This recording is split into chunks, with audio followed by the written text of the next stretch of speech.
दोस्तों, ये कहानी दो बच्चों की है जो समुद्र के एक आइलैंड पर फंस जाते हैं और कई सालों तक ये उसी आइलैंड पर रहते हैं। लेकिन जब ये दोनों जवान होते हैं तो इन दोनों के अंदर फीलिंग्स आने लगती है, जिससे ये एक दूसरे के साथ कई बार गपागप कर लेते हैं। लेकिन अब ये इस आइलैंड से कैसे बाहर निकलेंगे और आखिर ये यहाँ फंसे कैसे? दोस्तों, कहानी एंजॉय करने के लिए एंड तक जरूर बने रहना। तो शुरू करते हैं बिना टाइम वेस्ट करे। कहानी की शुरुआत में हम एक शिप को देखते हैं जिसमें एक फैमिली थी, जहाँ हम दो बच्चों को देखते हैं। लड़के का नाम रिचर्ड होता है और लड़की का नाम एमलीन होता है। ये दोनों एक दूसरे के कजन होते हैं और यहाँ इनके साथ इनके फादर भी थे जिनका नाम आर्थर था। वही शिप पर एक कुक भी होता है जिसका नाम पेडी था और वो शिप पर सभी लोगों के लिए खाना बनाया करता था। वही रिचर्ड और एमलीन पेडी के रूम में जाकर उसके पर्सनल फोटोज देखने लगते हैं। तभी पेडी वहाँ आ जाता है और वो रिचर्ड को मारने लगता है, लेकिन तभी अचानक शिप में आग लग जाती है और सभी लोग इधर उधर भागने लगते हैं। पेडी रिचर्ड और एमलीन को अपने साथ एक नाव में बिठा लेता है, लेकिन रिचर्ड के पिता आर्थर वही शिप पर रह जाते हैं और शिप के सारे लोग मारे जाते हैं। दूसरी तरफ पेडी और वो बच्चे आर्थर को आवाज लगाते हैं, लेकिन उन्हें धुएं की वजह से कुछ नजर नहीं आता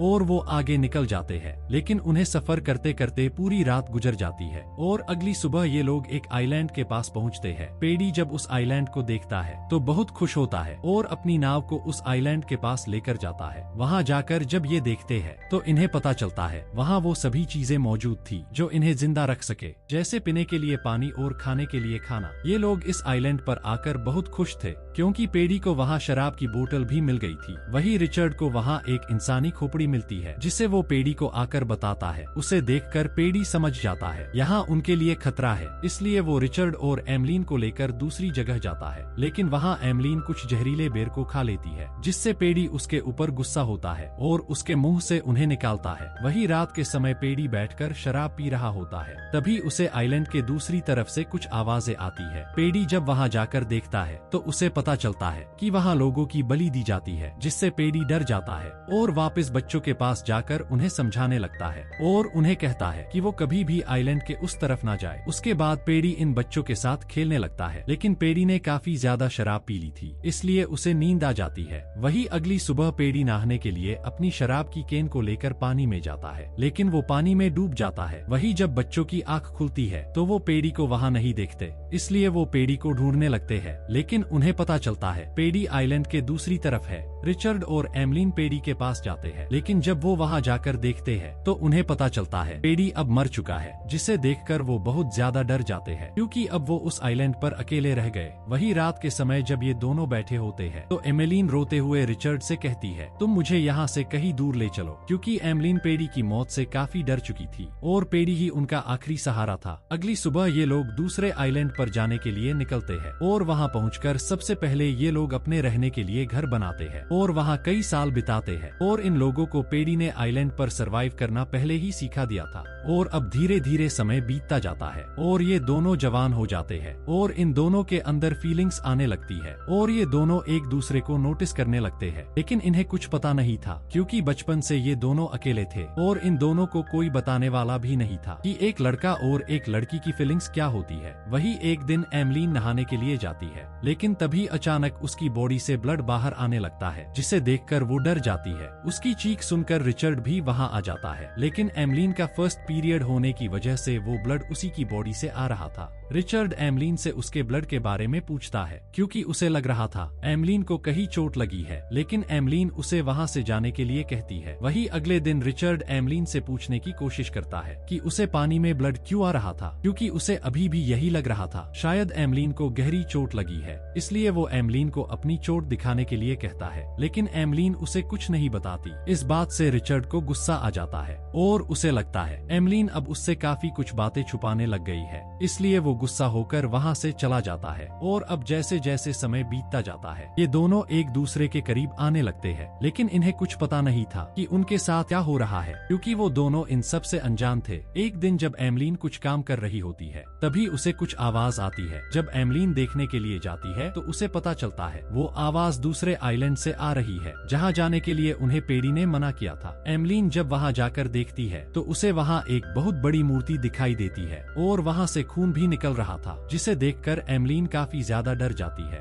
और दौड़कर रिचर्ड के पास आती है और वो रिचर्ड को उस मूर्ति के बारे में बताती है। लेकिन रिचर्ड एमलीन पर गुस्सा होता है क्योंकि पेडी ने उन्हें वहाँ जाने के लिए मना किया था और रिचर्ड और एमलीन ने वादा किया था कि वो वहाँ कभी नहीं जाएंगे, लेकिन एमलीन ने पेडी का वादा तोड़ दिया था। इसलिए रिचर्ड एमलीन पर गुस्सा होता है। वही रात के समय एमलीन सो रही होती है तो उसे एक सपना आता है जिसमें वो देखती है कि रिचर्ड पानी में डूब रहा है और वो मर चुका है, जिससे उसकी आंख खुल जाती है और वो काफी ज्यादा डर जाती है। तभी वहाँ रिचर्ड भी आ जाता है। एमलीन रिचर्ड से कहती है, तुम कभी मुझे छोड़ के मत जाना, मैं तुम्हें कभी खोना नहीं चाहती, और वो उसे किस लेती है। एमलीन के किस करते ही रिचर्ड के अरमान जग जाते हैं और वो उससे इंटीमेट होने की कोशिश करता है, लेकिन एमलीन को ये सब अच्छा नहीं लगता है और वो वहाँ से चली जाती है। अगले दिन वापस रिचर्ड एमलीन के पास जाता है और उसे छूने लगता है, लेकिन एमलीन उसे वहाँ से जाने के लिए कहती है। अगली सुबह जब रिचर्ड मछलियाँ पकड़ने के लिए जाता है तो एमलीन उससे बात करने की कोशिश करती है, लेकिन रिचर्ड गुस्सा होकर वहाँ से चला जाता है। एमलीन जब उससे बात करने के लिए उसके पीछे जाती है तो देखती है रिचर्ड पत्थरों के पीछे कुछ कर रहा होता है, लेकिन एमलीन समझ नहीं पाती वो क्या कर रहा है। जब वो रिचर्ड से पूछती है तो रिचर्ड उसके ऊपर गुस्सा होता है। अगले दिन जब रिचर्ड कुछ काम कर रहा होता है तो उसे समुद्र में एक शिप आता हुआ दिखाई देता है, तो वो दौड़कर उसे अपने पास बुलाने के लिए जाता है, क्योंकि उसने एक जगह बहुत सारी लकड़ियाँ इकट्ठी कर रखी थी ताकि वो जब उनमें आग लगाए तो शिप की नजर उनकर ऊपर पड़ सके। वही एमलीन भी उस शिप को देख लेती है, लेकिन वो लकड़ियों में आग लगा सकती थी, लेकिन वो ऐसा नहीं करती क्योंकि अब उसे यहाँ अच्छा लगने लगा था। रिचर्ड वहाँ पहुँचता उससे पहले शिप वहाँ से चला जाता है। इस बात को लेकर रिचर्ड एमलीन पर बहुत गुस्सा करता है और एक लकड़ी की नाव बनाकर अकेला ही वहाँ से जाने लगता है, लेकिन उसकी नाव ज्यादा मजबूत नहीं थी, इसलिए वो थोड़ी ही देर में पानी में डूब जाती है और रिचर्ड नीचे गिर जाता है। ये देखकर एमलीन उसके ऊपर हंसने लगती है और रिचर्ड का मजाक बनाने लगती है और उसे कहती है, मुझे पता है तुम उस दिन पत्थर के पीछे क्या कर रहे थे। रिचर्ड एमलीन से गुस्से में कहता है, मतलब तुम मुझे चुपके से देखती हो। तो एमिलन भी उसे कहती है, तुम भी तो मुझे बहुत बार बिना कपड़ों के छुप छुप कर देखा करते हो। ये सुनकर रिचर्ड को और भी ज्यादा गुस्सा आ जाता है और वो झोपड़ी के अंदर जाकर एमलीन का सारा सामान बाहर फेंकने लगता है और एमलीन से कहता है, ये घर मैंने बनाया है और अब मैं तुम्हें मेरे घर में नहीं रहने दूंगा। एमलीन भी अपना सामान लेकर वहाँ से चली जाती है। वही एक दिन जब बारिश हो रही होती है तो एमलीन एक जगह छुपकर बैठी होती है और वो दोनों एक दूसरे से अलग रहने लगते हैं। एक दिन एमलीन एक फूल लेकर उसी मूर्ति के पास जाती है, क्योंकि अब उन्हें ही अपना गोड़ मानने लगी थी। जब वो वहाँ फूल रखकर वापस आ रही होती है तब गलती से एमलीन का पैर एक जहरीली मछली पर लग जाता है, जिससे वो जख्मी हो जाती है। वही कुछ दिनों बाद जब रिचर्ड एमलीन को देखता है तो उसे पता चलता है एमलीन की हालत बहुत ज्यादा खराब है। वो एमलीन से उसकी तबीयत के बारे में पूछता है तो एमलीन उसे बताती है उसका पैर गलती से एक जहरीली मछली पैर रखा गया था, जिससे उसका जहर मेरे अंदर फैल रहा है। एमलीन रिचर्ड से कहती है, मुझे मेरे गोड़ पास ले चलो।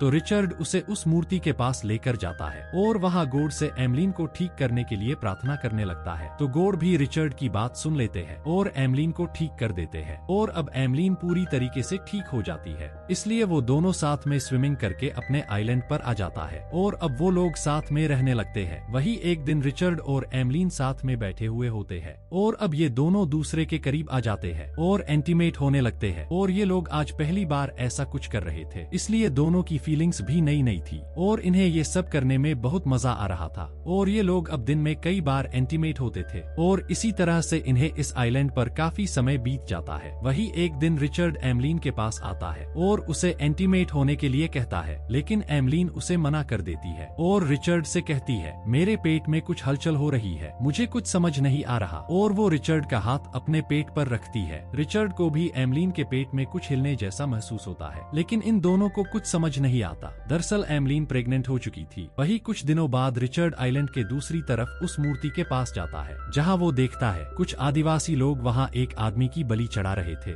ये देखकर वो काफी ज्यादा डर जाता है, इसलिए वो वहां से भागता हुआ एमलीन के पास जाता है, लेकिन एमलीन के पेट में काफी दर्द हो रहा था, इसलिए वो जोर जोर से चिल्ला रही थी। रिचर्ड उसके पास जाकर उसकी मदद करने की कोशिश करता है, लेकिन वो कुछ नहीं कर पाता। एमलीन अब एक बच्चे को जन्म देती है। उस बच्चे को देखकर ये काफी खुश होते हैं और उसे अपने घर ले आते हैं, लेकिन उस बच्चे को भूख लगी होती है और वो रो रहा था। पर रिचर्ड और एमलीन को समझ नहीं आता वो उसे क्या खिलाए। इनको ये पता ही नहीं होता कि बच्चे को खाने की नहीं बल्कि माँ के दूध की जरूरत है। अब बच्चे को रोता देखकर एमलीन उसे अपने गले लगा लेता है, जिससे वो बच्चा खुद ही अपनी माँ का दूध पीने लगता है। और अब ये लोग इस बच्चे का नाम पेडी रखते हैं, क्योंकि ये लोग पेडी को बहुत मिस किया करते थे। अब ये लोग उस बच्चे के साथ काफी खुश रहने लगे थे और अब धीरे धीरे समय बीतता जाता जाता है और वो बच्चा भी बड़ा होने लगा था। एक दिन जब रिचर्ड उस आइलैंड पर जाता है जहाँ वो पहले पेडी के साथ जाया करता था, जहाँ वो अपनी बचपन की चीजों को देखकर अपने बचपन को याद करने लगता है, वही इनका बेटा एक पेड़ के पास खड़ा होता है और उस पर लगी जहरीली बैल को अपने पास रख लेता है। एमलीन जब वापस अपने आइलैंड पर आने के लिए नाव में चढ़ती है तो उसके हाथ से नाव चालीन गिर जाता है, जिससे उसकी नाव आगे की तरफ जाने लगती है। वो जब रिचर्ड को आवाज लगाती है जिससे रिचर्ड दौड़कर उसके पास आने लगता है, लेकिन रिचर्ड के पीछे एक शार्क आ रही होती है, इसलिए एमलीन दूसरा नाव चालीन उस शार्क के ऊपर फेंक कर मारती है, जिससे शार्क वहां से चली जाती है और रिचर्ड नाव के ऊपर चढ़ जाता है। लेकिन अब नाव को चलाने के लिए इनके पास कुछ भी नहीं था, इसलिए नाव समुद्र में आगे तरफ जाने लगती है और अब इनको नाव में सफर करते करते काफी समय बीत जाता है और अब इन्हें भूख भी लगी थी, इसलिए इनका बच्चा उस जहरीली बैल को खा लेता है। एमलीन उसे ऐसा करते हुए देख लेती है, जिससे उन्हें लगता है कि उनका बच्चा अब मर जाएगा और वो अब अपने बच्चे के बिना नहीं जी सकते थे, क्योंकि उनकी आखिरी उम्मीद वही था। इसलिए वो दोनों भी उस बैल को खाकर अपनी जान देने का डिसाइड करते हैं और वो दोनों बेहोश हो जाते हैं। वहीं दूसरी तरफ उनकी नाव को रिचर्ड के फादर देख लेते हैं, जो अभी भी जिंदा थे। वो अपने आदमियों से उन्हें चेक करने के लिए कहते हैं, जिससे उन्हें पता चलता है वो लोग बेहोश है, इसलिए वो उन्हें अपने साथ ले जाते हैं और इसी सस्पेंस के साथ इस मूवी की एंडिंग हो जाती है। दोस्तों, वीडियो अच्छी लगी हो तो वीडियो को लाइक और चैनल को सब्सक्राइब करना ना भूले।